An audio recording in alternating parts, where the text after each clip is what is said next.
Quero convidá-los para abrirmos a palavra de Deus na carta aos Efésios, carta do apóstolo Paulo aos Efésios, no capítulo 6, dos versículos de 10 a 20.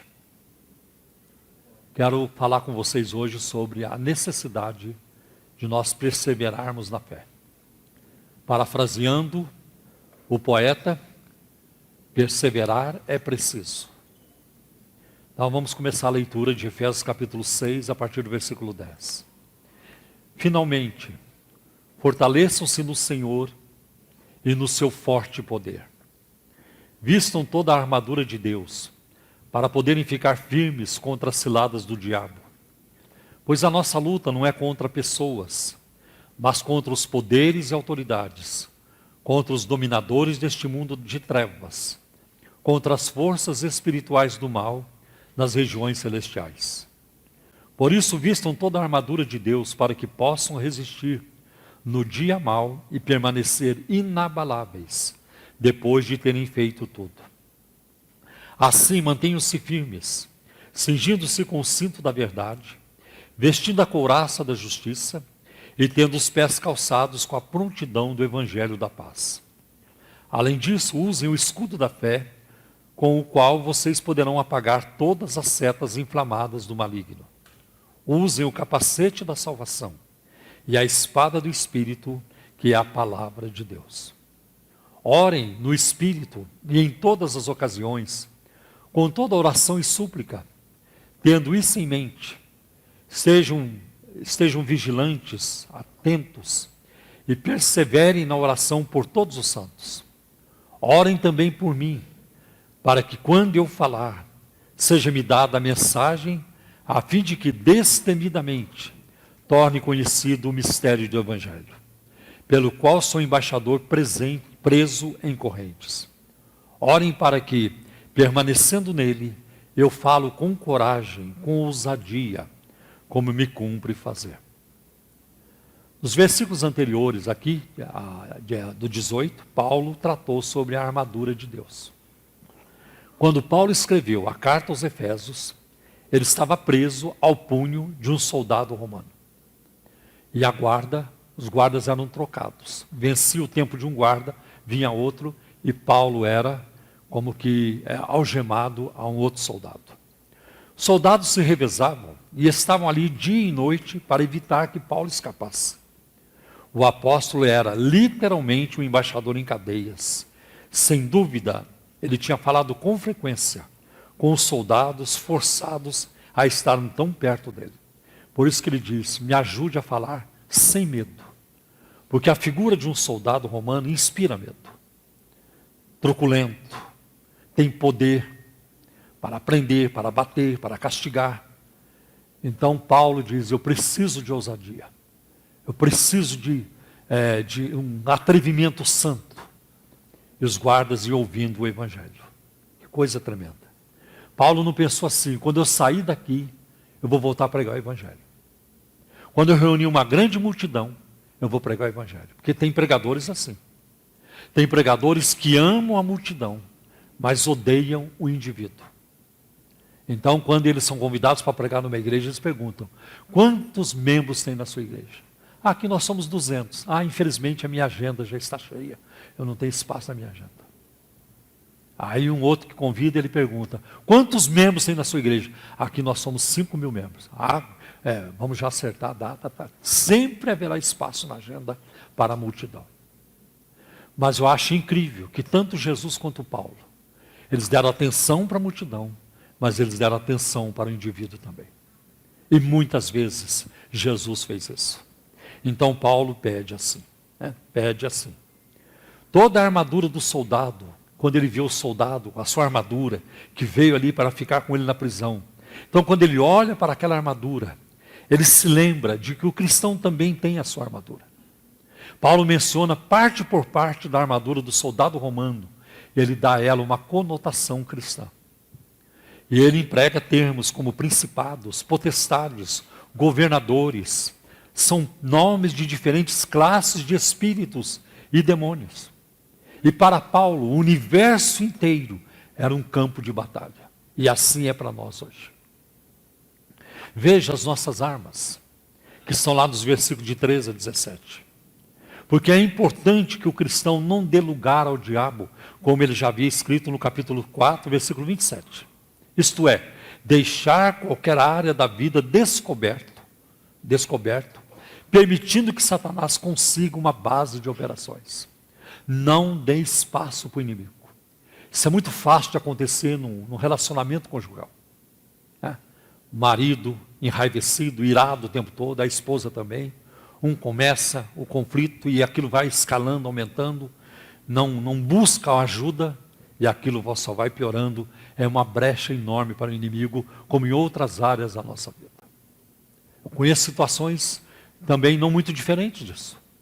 Às vezes uma conversa no trabalho com uma colega, imagina um cristão, um homem crente, e ele começa a tomar cafezinho com a colega de trabalho, e começa a conversar muito, e de repente surgem conversas que não têm a ver com o trabalho, e começa a se abrir um com o outro, e a desgraça vai acontecer. Não deem lugar ao diabo. Não dê lugar ao diabo no trânsito. Alguém te fechou, aguenta coração, tem que ser essa atitude. Aguenta coração. Alguém te xingou, você não vai descer no nível daquela pessoa. Você vai seguir o seu caminho. É tão bom sair no trânsito e voltar bem. É tão bom voltar bem. Porque voltar todo mundo volta. Chegar em casa todo mundo chega. E às vezes nem dá para chegar em casa, vai chegar no hospital. E às vezes não vai nem dar para chegar no hospital. Já vai para outro lugar, você já sabe o que é. Então, como é bom, nós não devemos dar lugar ao inimigo. Eu tenho problema com isso. Às vezes, quando uma coisa surge de repente na minha frente, eu não sei o que fazer. E aí o que impera é o velho Adão, é a carne. Depois eu vou pensar, como é que eu fui fazer aquilo? Por que eu fui fazer? Não havia motivo para isso. Nós somos assim. Bom, eu sou talvez pior ainda do que vocês nisso. Então, nós não devemos dar lugar para o diabo. A armadura descrita é para proteção. A espada, a palavra de Deus, é para a batalha real. E se vocês observarem, quando Paulo descreve as armaduras aqui, ele não menciona qualquer proteção para as costas. É só para a frente. É capacete, é couraça, é escudo. O soldado não usa o escudo nas costas, ele usa na frente. Então não há proteção para as costas. Significa que nós não devemos fugir. Nós devemos encarar o inimigo de frente. Não no nosso poder, mas no poder do Espírito Santo. No poder do nome e do sangue de Jesus. É assim que nós devemos enfrentar. Cingir os lombos com a verdade. O cristão que conhece a verdade não será derrotado pelas mentiras de Satanás. Quanta mentira hoje. Quanto lixo na internet. Lixo doutrinário, heresias, distorções, abusos, profecias que não valem nada, mentiras. E o povo vai atrás. É muito triste isso. Que muitas igrejas estão cheias de pessoas que são enganadas o tempo todo e elas não percebem ou não querem perceber. Basta anunciar, você vai ficar rico, você vai conquistar isso, você vai dobrar sua renda, você vai subir mais um degrau. Tudo voltado para o materialismo. O povo vai correndo. Isso não é evangelho. Então a verdade, porque hoje a luta contra a verdade da palavra de Deus, ela é gigantesca, como sempre foi ao longo da história. Paulo fala da couraça da justiça.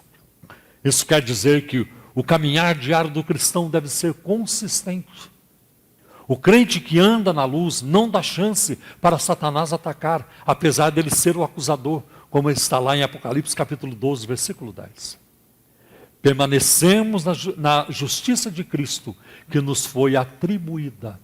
E nós temos a justiça de Cristo atribuída a nós. Depois ele fala de calçar os pés com o evangelho da paz. Porque Satanás divide e destrói. Satanás não alcança o crente que anda no caminho da paz, o caminho do evangelho. E os pés devem estar limpos, como em João capítulo 13, Jesus lavou os pés dos discípulos. Os pés devem ser formosos. e calçados com o Evangelho, como está lá em Isaías, capítulo 52, versículo 7. E este versículo de Isaías foi citado por Paulo em Romanos 10, 15. Como são belos, sobre os montes, os pés do mensageiro que traz boas novas de paz e salvação, de que o Deus de Israel reina. Quando pregamos o Evangelho, anunciamos o reino de Deus. Que este reino tem um rei, que este reino é um reino eterno, que nunca vai acabar. Como é maravilhoso ter essa certeza e sabermos disso. Os cristãos que estão preparados para testemunhar por Cristo têm maior facilidade para derrotar o mal. Depois Paulo fala do escudo da fé, porque Satanás é a fonte da descrença e da dúvida. E hoje ele tem os seus agentes, como eu preguei aqui na ceia de julho, mês 7. Ele tem os seus agentes aqui em São Paulo, em igrejas grandes, no Rio de Janeiro e outras partes do Brasil. E eles estão pregando continuamente, semeando dúvidas nas pessoas. A pergunta favorita do inimigo é assim que Deus disse? É verdade que Deus disse isso? Você tem certeza que Deus falou isso? Isso está lá em Gênesis 3:1.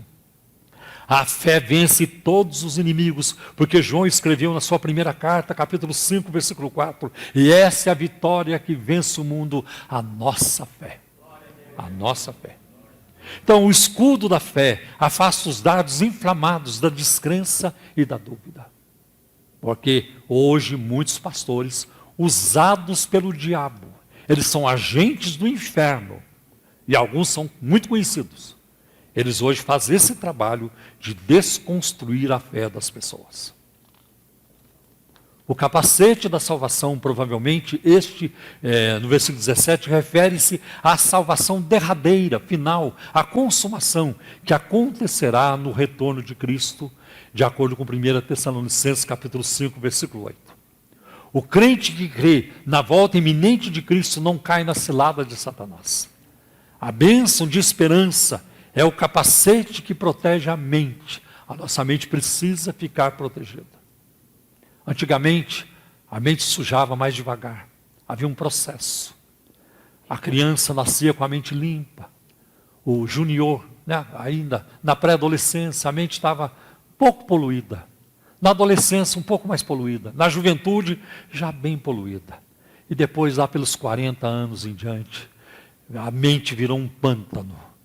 Mudou, gente. O pântano já começa lá na infância.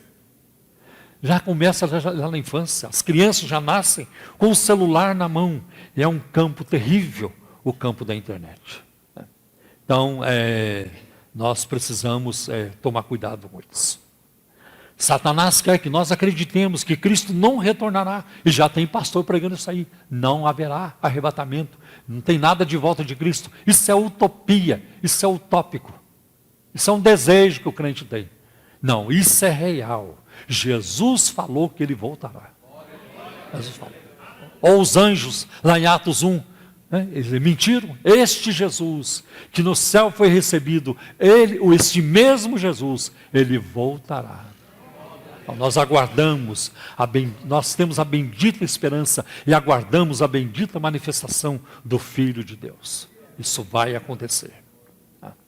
Essas peças da armadura são para proteger o crente. Mas a espada do Espírito e a oração são armas para atacar a fortaleza do inimigo. O cristão combate os inimigos espirituais com armas espirituais.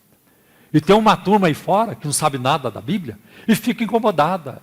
Mas lá na música de vocês fala de formados os batalhões. Os guerreiros se preparam. Isso é linguagem bélica.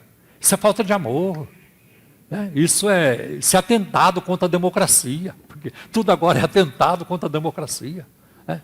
Isso é agitação. E eles não sabem nada. Quando a Bíblia fala de guerreiros, de soldado, e de lutar, e de capacete e tudo isso, as nossas armas não são contra as pessoas, não são carnais, elas são espirituais e poderosas em Deus. É isso que nós cremos. É isso que nós cremos.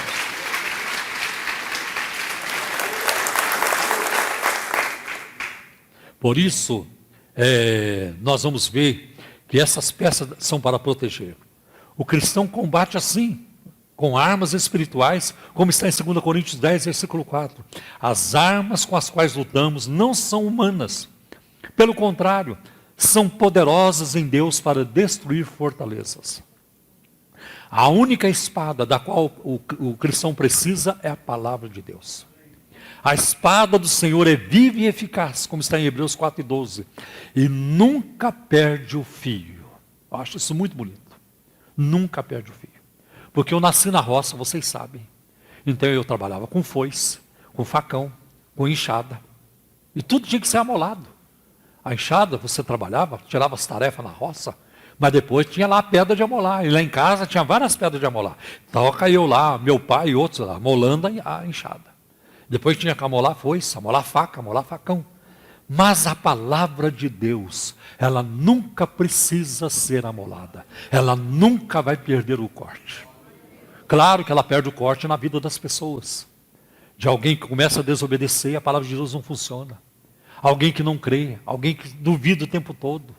Alguém que não quer nada com a palavra de Deus, como ela vai agir. Mas a palavra de Deus nunca perde o fio.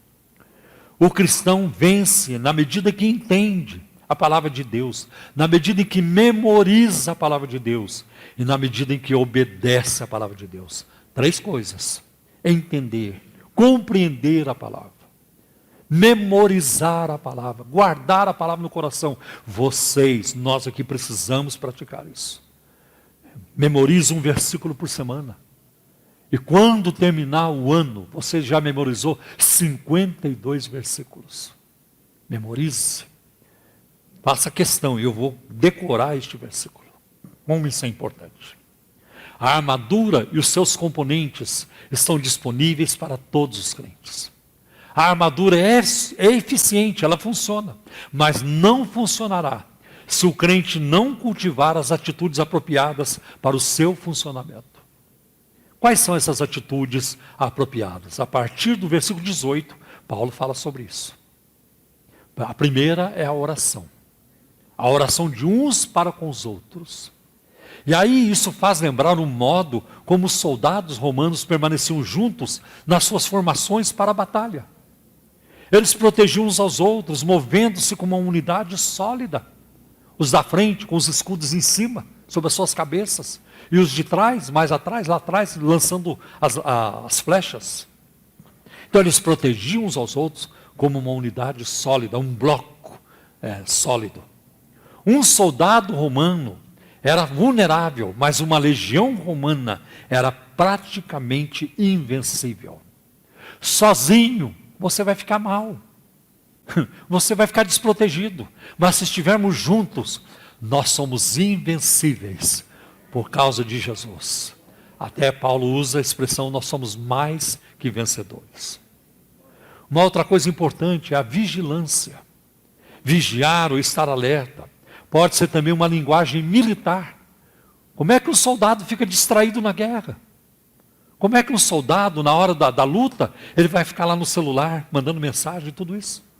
Ou ele vai ficar fazendo jogo da velha? Ou ele vai ficar fazendo joguinhos? Vigiar é uma linguagem militar. E ela é sugerida por Jesus em Marcos capítulo 14, versículo 38, quando ele diz para os discípulos sonolentos lá no Getsêmani: vocês não conseguem vigiar nenhuma hora. Vigiem para que vocês não caiam em tentação. Ele não disse, vigiem para vocês não serem presos. Vigiem porque vai ficar muito ruim para vocês. Não, para vocês não caírem em tentação. A falta de vigilância na vida do crente facilita a atividade do inimigo na vida desse crente. E orar no Espírito provavelmente implica uma oração inspirada, de acordo com o que está em 1 Coríntios capítulo 14. Depois ele fala da perseverança. Perseverança é suportar, é continuar até nas circunstâncias mais difíceis, mais desfavoráveis.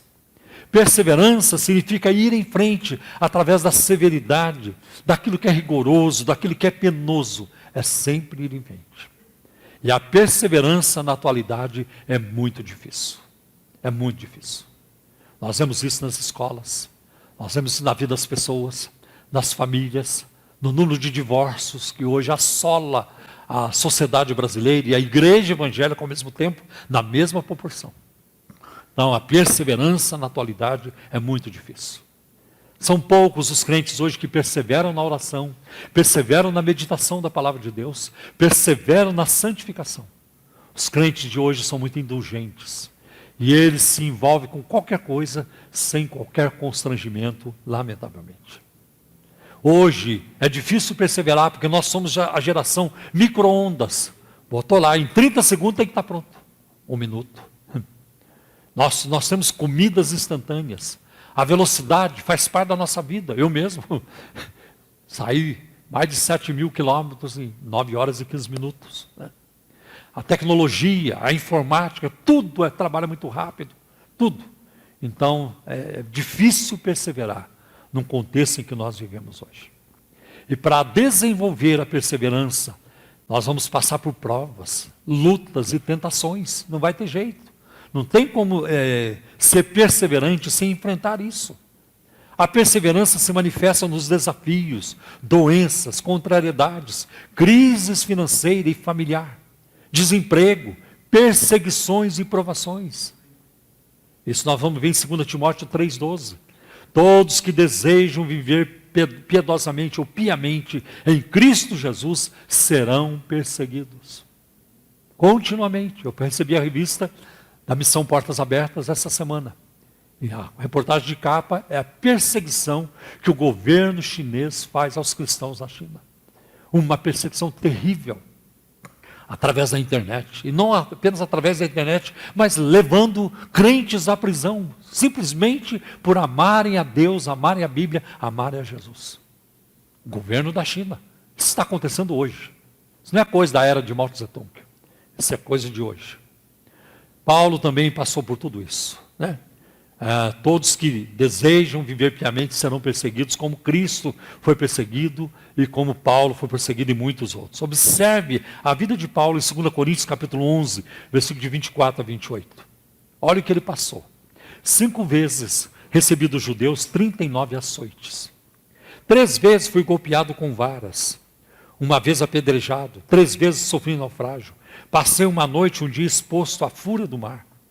Estive continuamente vigiando de uma parte a outra. Enfrentei perigos nos rios, perigos de assaltantes, perigos dos meus compatriotas, perigos dos gentios, perigos na cidade, perigos no deserto, perigos no mar e perigos dos falsos irmãos. Perigo, perigo, perigo. Essa palavra faz parte da vida de Paulo o tempo todo. Versículo 27. Trabalhei arduamente. Muitas vezes fiquei sem dormir. Eu dormi mal no avião. Claro, no avião ninguém dorme. Já me afetou muito. Estou recuperando. Mas, Paulo, muitas vezes fiquei sem dormir. Passei fome e sede. Irmãos, eu nunca passei fome. Já fiquei um período sem comer.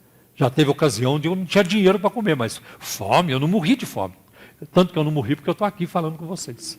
Essa é a prova. Né? Passei fome e sede. E muitas vezes fiquei em jejum. Suportei frio e nudez. Você já passou por isso? Não, não passou não. Você não passou. Além disso, enfrento diariamente uma pressão interior, uma pressão enorme. Isto é, a minha preocupação com todas as igrejas. Como é que está lá em Éfeso? Como é que está em Filipos? Como é que está em Colossos? Como é que está a igreja de Tessalônica? Como é que está Timóteo? Será que ele está melhor? E Tito está indo bem? Como é que está Silas? E esse, aquilo, e a situação ali e aqui. Como é que estão os irmãos de Jerusalém? E os nossos irmãos pobres da Judéia? Como é que eles estão? Que vida, que amor. Para terminar sua vida sozinho depois. Na sua defesa, está lá em 2 Timóteo 4. Não teve ninguém com ele, ele estava sozinho. Não tem importância. Tudo que ele fez para Jesus. E as almas que ele ganhou, ele vai estar junto com elas lá no céu. João Batista também foi uma voz isolada, uma voz solitária, mas ele foi fiel até o fim. Eu, quando estava preparando a mensagem, e Paulo dizendo ali, eu apanhei, levei chicotadas e tudo isso, me veio à mente o pastor Geraldo. Imagina se eu estou andando numa rua em São Paulo, de repente eu vejo o pastor Geraldo levando uma surra, apanhando. Um homem íntegro, um homem sério, um homem ético. Paulo era assim. Paulo foi um homem íntegro, sirva a Deus com toda boa consciência. E de repente esse homem apanha aqui, apanha ali, tudo isso. Eu ficaria constrangido de ver o meu irmão apanhando na rua. Eu ficaria muito constrangido. O que será que está acontecendo? Por que isso está acontecendo? Mas Paulo disse muitas vezes, isso aconteceu comigo. Então nem todas as provações são externas. Surra, ataque, coisas assim, agressões. Existem as provações internas, que vêm em forma de depressão, medo, incerteza, tristeza, inveja, ódio, ira, azedume, melindre. Tem tanta coisa dentro de nós que pode estragar a nossa vida, baixar a nossa qualidade de vida. Por isso é preciso perseverar olhando para Jesus, o autor e o consumador da fé. Ao perseverarmos, nós crescemos na fé cristã. Veja o que Tiago diz, capítulo 1, versículo 12. Feliz é o homem que persevera na provação, porque depois de aprovado receberá a coroa da vida que Deus prometeu aos que o amam. Aos que o amam. Quem ama a Deus persevera. Quem ama a Deus persevera. Ontem eu vivi uma experiência na rádio que eu nunca tinha vivido. Desculpa, Jesus, posso contar?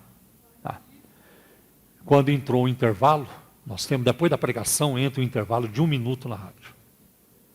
Eu havia pregado a palavra, normalmente. Quando entrou o intervalo de 1 minuto, eu virei para o Gilson. E eu comecei a falar com o Gilson. Sabe o que Jesus vai te dizer? Quando você chegar lá diante dele. Gilson, você não deixou de crer em mim, depois do falecimento da sua filha. E eu comecei a chorar. Falei, meu Deus, eu não posso continuar chorando, porque daqui a pouco eu vou voltar para o ar. Eu senti algo assim, que há muito tempo eu não sentia. E eu creio que foi uma palavra que Deus me deu para entregar para o Gilson. Um dia você vai ouvir de mim. Ouvir de Jesus.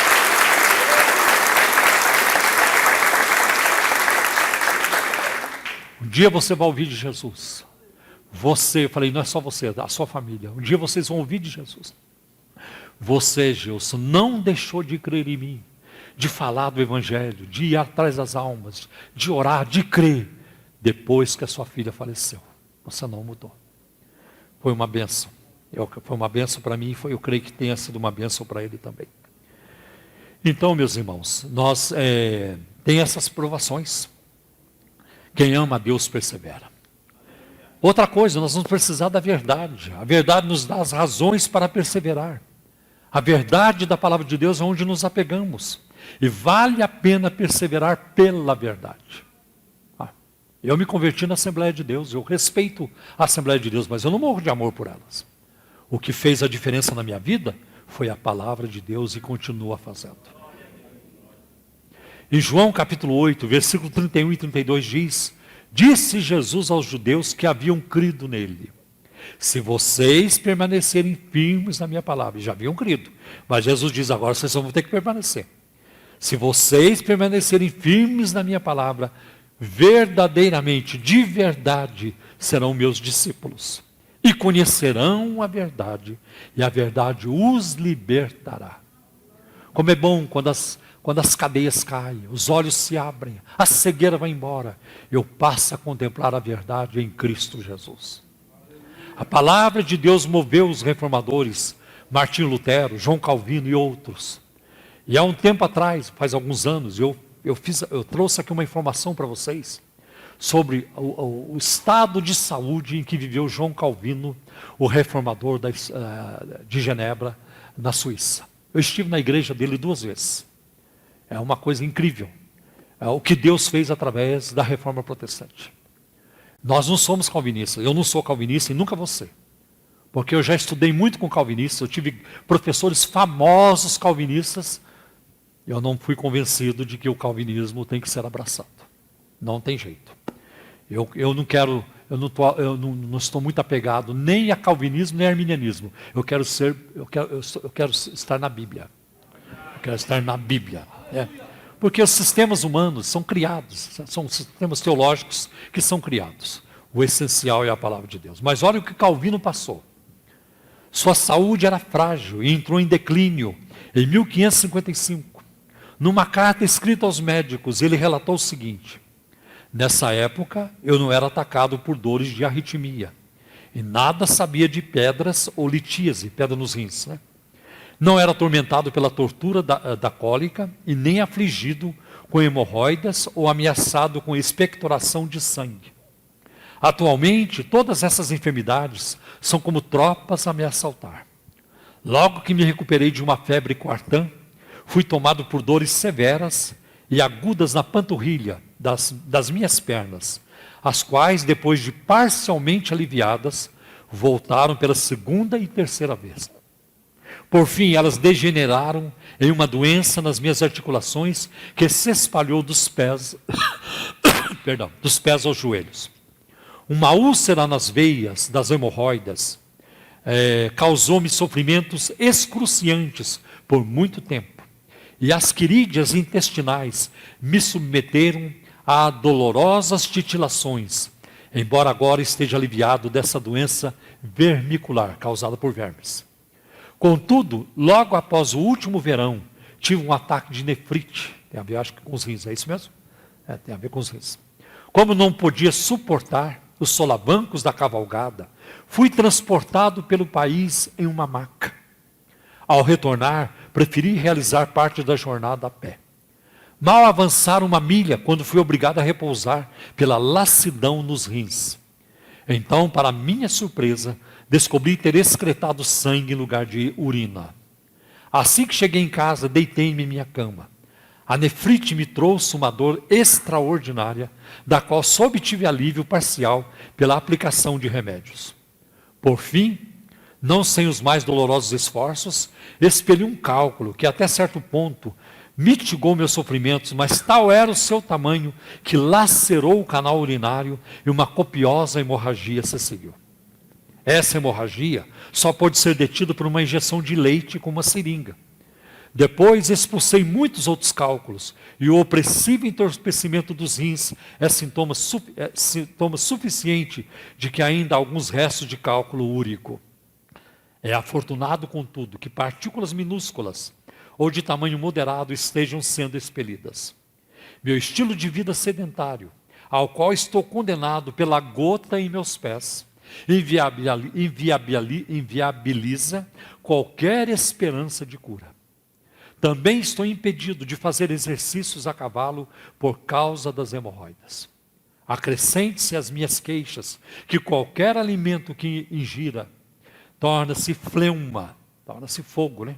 Torna-se felma, se imperfeitamente digerido, o que pela densidade fixa-se como cola em meu estômago. Eu tirei essa informação do livro A Chama Inextinguível, publicado pela editora Monergismo, está ali essa informação do livro. Agora veja o que Paulo diz em 1 Coríntios 15, 58. Voltando a Calvino. Quanto sofrimento! E ele está lá, firme, pregando a palavra, escrevendo, pastoreando. Ele não foi perfeito. Tem coisas que mancharam a biografia dele. Mas ele trabalhou muito. E tem muita gente no mundo que segue os ensinos de Calvino à risca. Segue à risca. Veja o que Paulo diz em 1 Coríntios 15, 58. Portanto, meus amados irmãos, mantenham-se firmes e que nada os abale. Sejam sempre dedicados à obra do Senhor, pois vocês sabem que no Senhor o trabalho de vocês não é inútil, vai ter uma recompensa. Eu sei, tudo que aconteceu na minha vida, que eu fiz para o Senhor, coisinhas pequenas, vão ser contadas. Então, na minha conta bancária lá no céu, às vezes entra um dinheiro maior. Às vezes entra um dinheiro menor. Às vezes entra centavo, uma coisinha que eu fiz pequena. Tudo é contado. E aquilo que a gente não faz, é perigoso haver também um desconto. Então, não deixa a sua conta no vermelho. Faz, trabalhe, né? Eu não quero aqui dizer que nós temos... Isso tem a ver com salvação. Isso tem a ver com recompensa, com galardão. Nós vamos precisar de tempo para perseverar. O tempo é importante para a perseverança. Não podemos dizer que perseveramos até um certo período de tempo. Ele foi fiel até os 40 anos, depois caiu. Ele foi fiel até 95 anos, depois desistiu. Não, é o tempo todo e até a morte. Aquele que perseverar até o fim será salvo. Eu tive um colega na universidade, alguns de vocês o conhecem. Eu não vou falar o nome dele. Um professor, um homem que teve um filho com limitação física, confinado à cama, e ele cuidou desse filho por 20 anos. Um homem de Deus, cheio do Espírito Santo, um homem que evangeliza o tempo todo. Então ele anda lá dentro da universidade com uma sacola do lado. Aí ele encontra com alguém no elevador, ele tira um folheto e entrega. É um professor universitário. Gosta de orar e gosta de evangelizar. Mas ele teve um filho, acamado por 20 anos. Depois de 20 anos, o filho morreu. Aquele homem nunca perdeu a esperança. Ele perseverou e ele continua servindo a Deus. É isso que vale a pena. Não importa o que vai acontecer.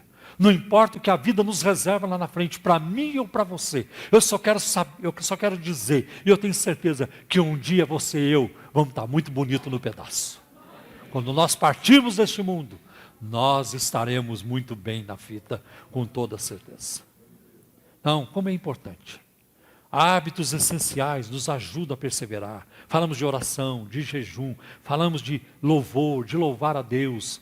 Tem hábitos de leitura da palavra, hábitos que devemos desenvolver, que vão nos ajudar. Não vou ter tempo de elaborar isso aqui agora. 2 Coríntios capítulo 4, versículos 17 e 18, está escrito: pois os nossos sofrimentos leves e momentâneos estão produzindo para nós uma glória eterna, que pesa muito mais do que eles. A glória eterna pesa muito mais do que os nossos sofrimentos. Assim, fixando os olhos, não naquilo que se vê, mas no que não se vê, pois o que se vê é transitório, mas o que não se vê é eterno. Aonde que as igrejas hoje colocam os olhos?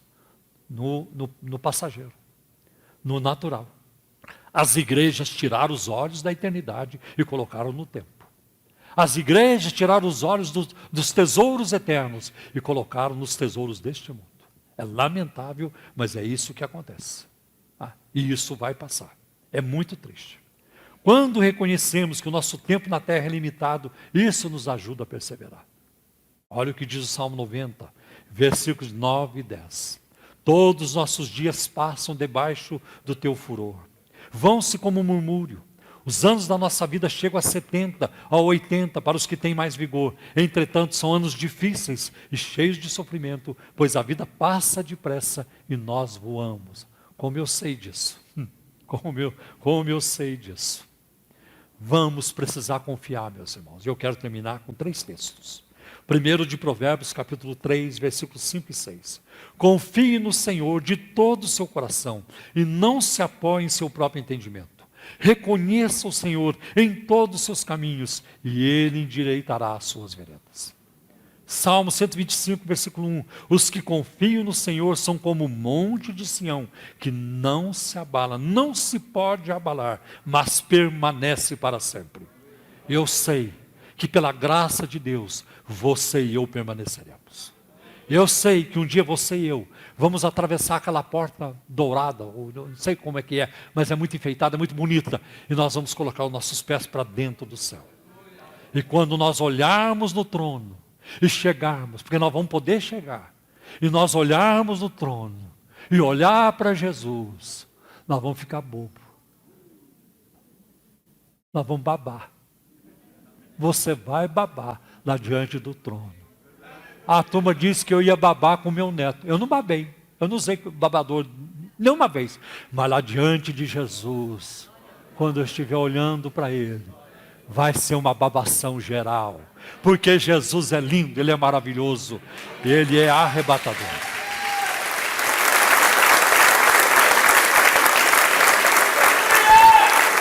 Glória a Deus. Glória a Deus. Isaías 26, versículo 4 diz: confiem para sempre no Senhor, pois o Senhor, somente o Senhor, é a rocha eterna. É só Ele e ninguém mais. Amém. Deus abençoe. Vamos curvar nossas cabeças.